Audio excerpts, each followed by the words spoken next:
কবিতাৰ শিৰোনাম তুমি আহিছিলা কাজল প্ৰিয়া।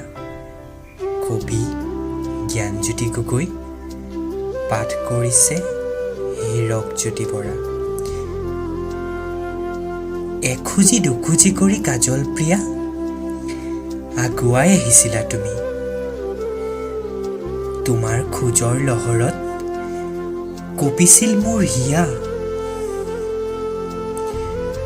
উশাহবোৰ চুটি হৈ পৰিছিল যেতিয়া মোৰ কাষত বহিছিলা। চাওঁ বুলিও তোমাৰ দুচকুলে চাব পৰা নাছিলোঁ।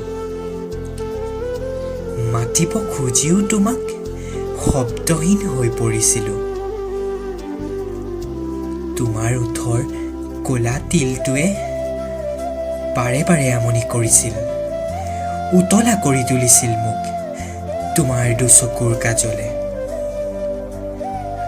তোমাৰ প্ৰতিটো শব্দই জোকাৰি গৈছিল মোৰ হৃদয়। তোমাৰ সেই অভিমানী মুখখন আজুৰি আনিব মন গৈছিল বুকুৰ মাজত। কিন্তু কাজল প্ৰিয়া, তোমাৰ কাজল সনা দুচকুৰ চাৱনিত, তোমাৰ ওঠৰ মিঠা হাঁহিত শব্দহীন হৈ পৰিছিলোঁ মই।